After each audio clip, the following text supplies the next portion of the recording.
Welcome everyone. Today we're going to be practicing more of what we were doing yesterday, but we're going to be adding the graphs part in.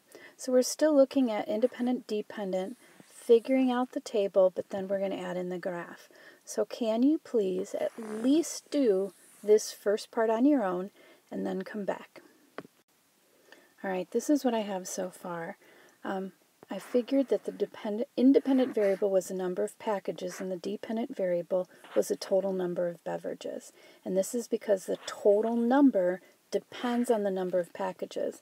But I also know that this column is always my independent variable and this column is always my dependent variable. And now it's a matter of graphing. And I am hoping that this is going to be a piece of cake for y'all because we have done so much graphing in science and in math already. So I'm going to move this up. Remember the independent variable, many times we use as our x. The independent always goes on the x-axis.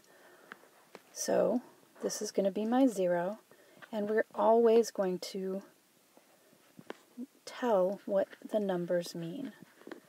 So make Mr. LaRue proud. So number of packages, total number of beverages, and 1, 2, 3, 4, 5. I'll just put the 6 in there. And I need to get up to 40. So we have to figure out what we should number by that will get us up to 40.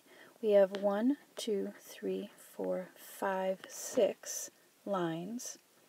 So it might make sense, since this number is 40, we have just over 5 to number by 8s. It just so happens that this is numbered by 8s as well. That doesn't always work, but in this case it does.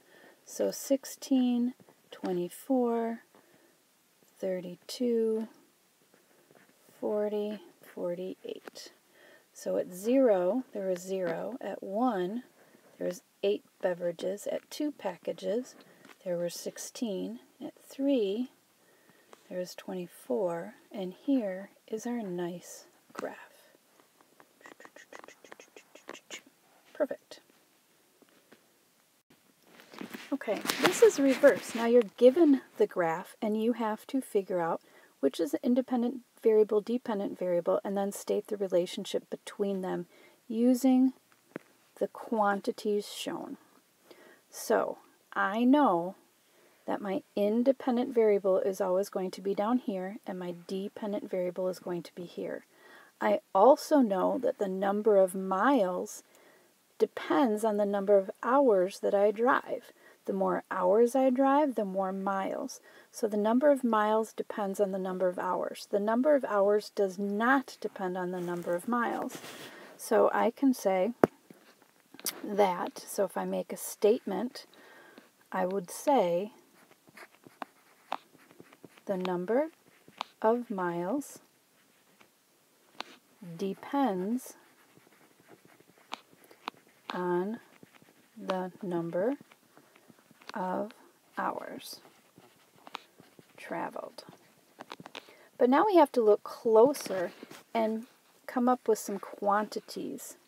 It shows that for every 50 miles, for every 1 hour, they drove 50 miles. So we can say they, he, she drove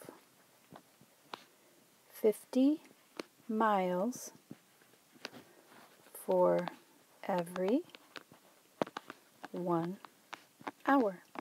That's it. So don't get worried when it says state the relationship. This is all you're doing is dependent, independent, and look at the quantities and what can you tell me. Alright, so I would like you to do this one on your own and then come back and check. So it is exactly like yesterday, except for the graph, and instead of just saying independent, dependent, I want you to make that statement. What depends on what? Okay, so explaining the variables. So pause, do this problem and come back. All right, how well did we match up? So I'm going to start with my equation first.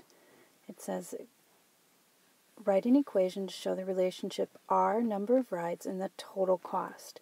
So the total cost, she pays $5 to enter, so one-time fee, and then $3 per ride. So $5 up front plus $3 for every ride she's on. So here at 0, it's $5, at 1, 8, 2, 11, etc., etc. So she starts at 5, and then every time she goes on a ride, she has to pay an additional $3. Okay, so that's how I got that. And then explaining the variables, since the total cost depends on the number of rides she goes on, so the total cost is my dependent, and the number of rides is my independent.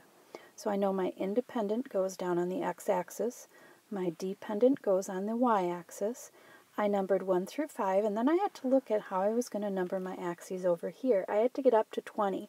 So at first I numbered by 5s, and it was scrunched too low. So then I went by 4s instead. So my 5 is kind of an estimate. It's a little bit more than 4. 8 was an exact point. 11 was an estimate. 14 halfway in between, so that was a pretty good one. And 20 was an exact point. So that's the graph. All right, perfect. Begin your assignment. Hopefully this is easy peasy.